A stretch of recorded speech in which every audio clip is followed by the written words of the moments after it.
Hey guys, this is Indy. I'm here. Welcome you back to another episode of Let's Play Mario Kart 64. Okay, so in the last episode we did Star Cup on 50cc, so in this episode we're going to be doing the final cup of 50cc, and that is Special Cup.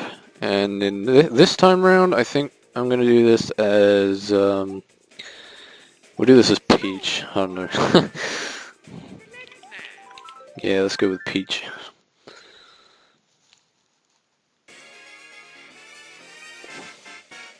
Oh god, there's another one you can do that. Yeah, you can slip people up on the banana with a banana on the jump in this one too. But I don't think it does much because it just puts you down below because it loops around in a circle, so you'd like fall down here. So it wouldn't set you back by a milestone, but you can still catch up from that.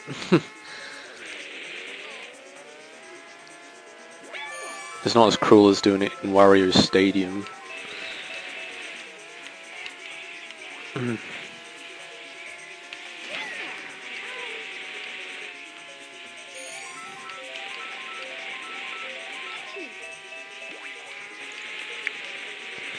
Peach basically controls exactly the same as Toad, so like she drifts the same, the speed is the same. It's like that in Mario Kart Super Circuit as well, if you ever played that for the Game Boy. I also LP'd that game a few years ago too.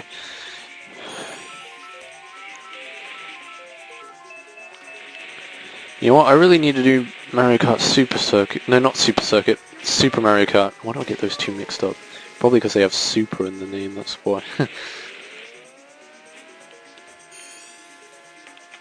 And they look exactly the same, kinda.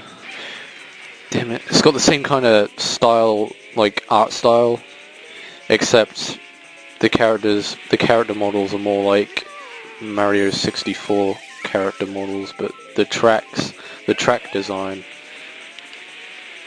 is kind of like Super Mario Kart.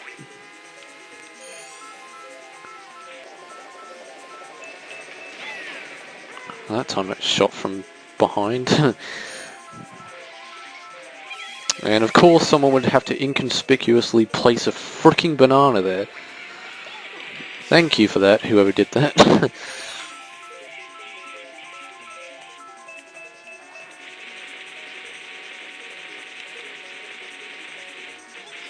Well, let's try it. Let's place a banana there and see if someone... Well, someone slipped on it. I don't know who did, I think.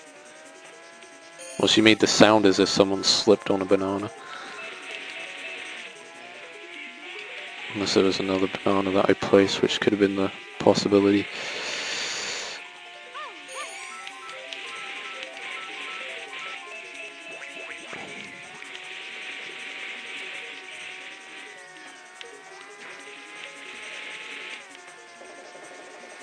Pretty sure this is another track they actually remade as well in Mario Kart Wii. Because they remade a few tracks from this game on Mario Kart Wii. I know they did Frappe Snowland, or however you pronounce that. Yeah, they remade that one in Mario Kart Wii. I think they did both the snow levels in this game on that game. Because I know they did Sherbet Land as well. But then there's Mario Kart 3DS, and I think some of them from this game was also remade on that one too. I don't know which ones though.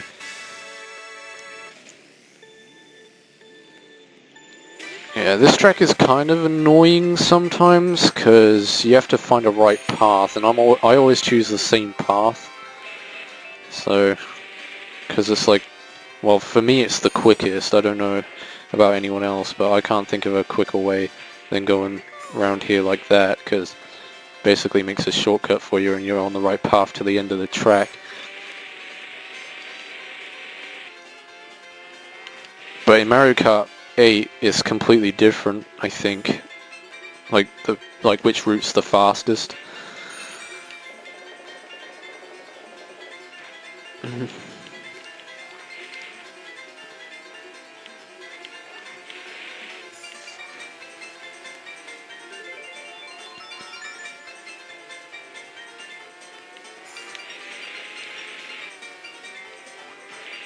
In time trials, you could do all sorts of things with this track. You could take different pathways to see which way's faster. I guess that would be the best way to determine which path is quicker.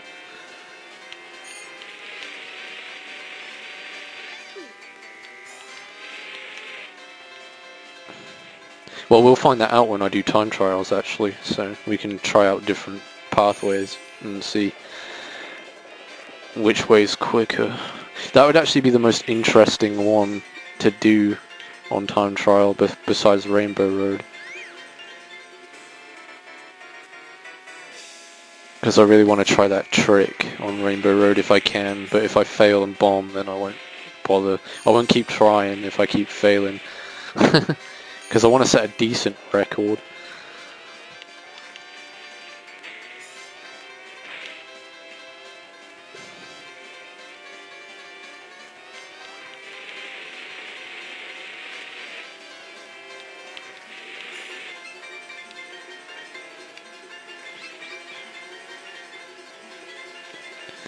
And if you have an N64 game pack, you could save your ghost data as well, but you can't do that on an emulator unless... Well, you can, but you have to get the freaking files for the game pack. And, like, why would you even bother doing that anyway if you can use save states? Like, there's no point, really, in even bothering to get a memory card for this emulator. I think for, like, emulators like Dolphin, for example, and PSX, you need memory cards because I don't think they have a built-in save state system like this emulator and other emulators. So that's kind of unfortunate. And I can't get Dolphin to work on this laptop, so the only way I'm going to be able to record GameCube games is if I use my old laptop. Transfer the video on a USB stick, put it on this laptop, render it, then upload it. I'll have to use Dazzle, because I've got my Dazzle capture card somewhere.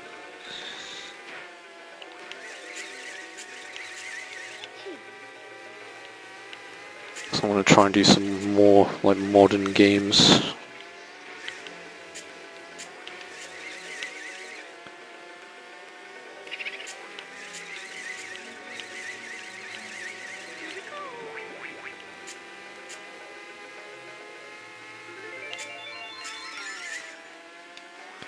Yeah, playing this track as a kid always gave me troubles as well, because there's like zigzag part. There's like the part where the path goes in like a zigzag. That always used to stump me, because I'd always drive off the edge.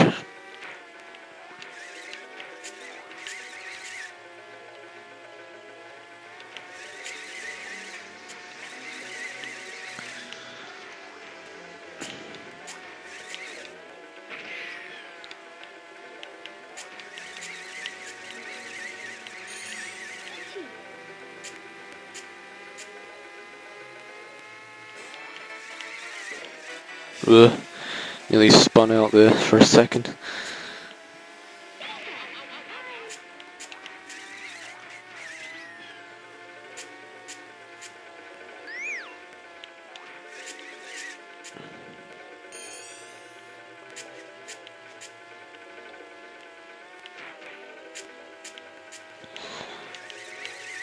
Oh, well, we're almost done with it. Almost there to victory. Then we got Rainbow Road, which is going to take a while. Rainbow Road has the most annoyingest obstacles in the game though. That's like the one problem with that track. You got them chain chomps that monitor the whole track, and they come out at random as well. And due to the fact that the draw distance in this game isn't all too great because it doesn't require an expansion pack, you can't really see what's in front, so you basically have like tunnel vision. Most of the early N64 games were like that. You know, with all the foggy draw distance and stuff.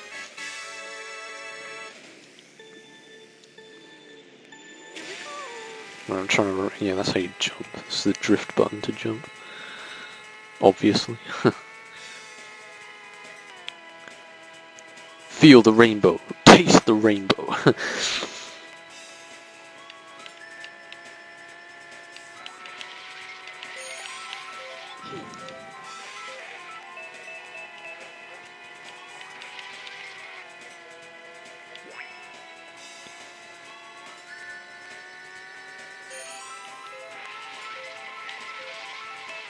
I mean, this game must have been pretty revolutionary for the time in like the whole racing genre of games.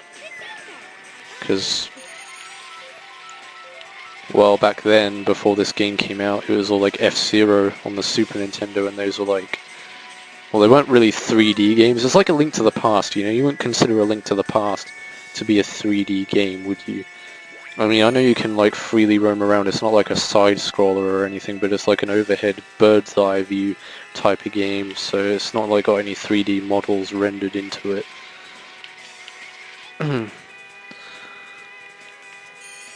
So it would basically still be classed as a 2D game.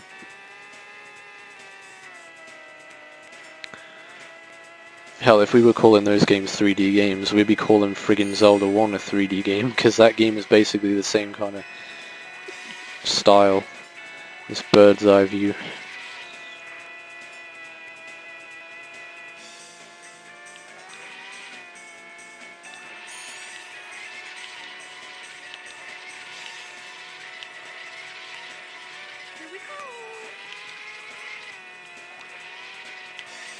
No, that. Oh, thank God.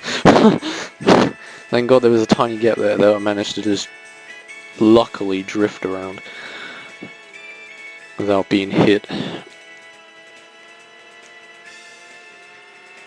They move from, and their pattern is really annoying as well because they move in a zigzag, and I sure as hell hope oh thank God I didn't jump off and go too overzealous with the jump there.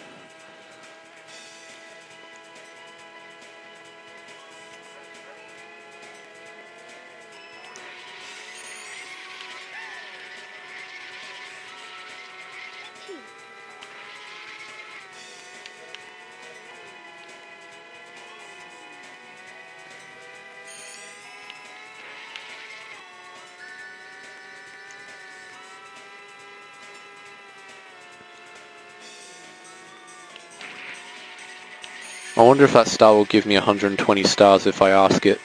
Like, because, you know, if you wish hard enough, like in front of a star, you'll get whatever you want. It will grant you any wish. So, I wish to have all 120 stars in Super Mario 64.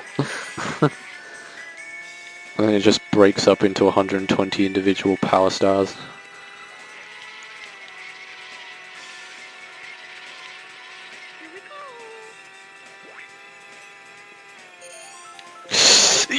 Oh, he got me.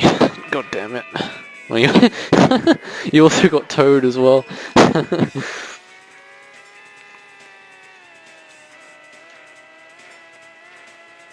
Toad's scream in this game is hilarious. You can actually get it as a ringtone on your phone as well.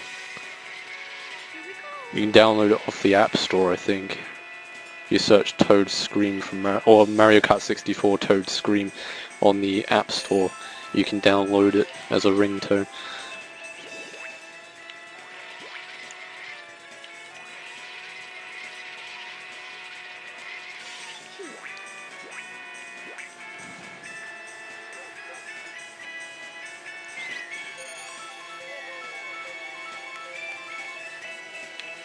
Have a taste of my fury,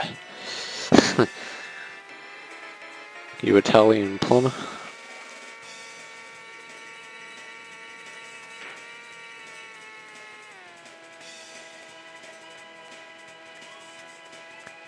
Well, we're on the final lap here, the last and final lap.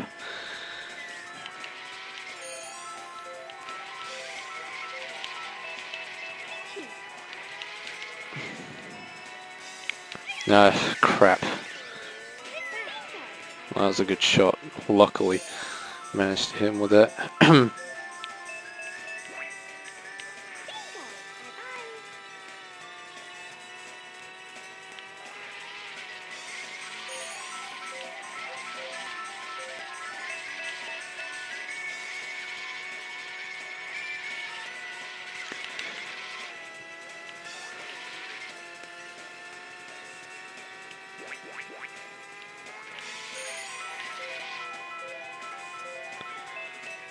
Are we doing good here? Are we like...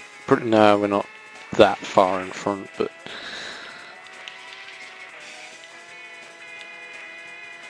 You know what's crazy about this game as well, which doesn't happen in other Mario Kart games? You can get lightning in second place, and you can get a gold mushroom in second place as well, which is absolutely stark raving mad.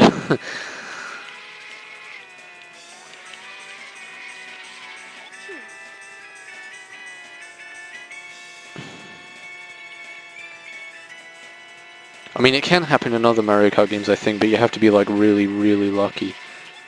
It happens more commonly in this game though, because I think the item roster isn't as big as the other ones, because you don't have, you know, chain chomps and things like that, whereas in the other games you do.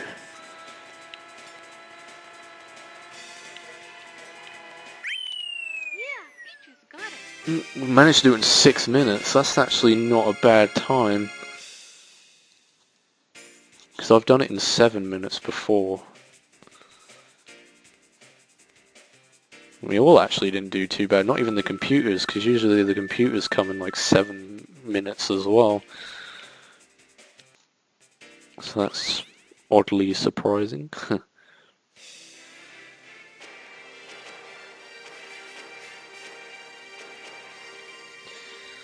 So some lemonade here.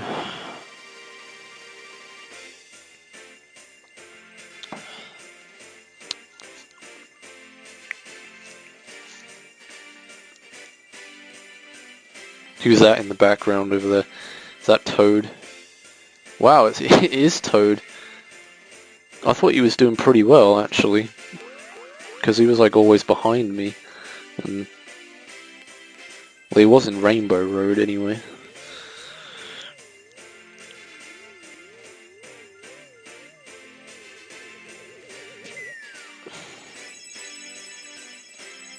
Because usually the person who always stays in second always consistently remains in second place. So...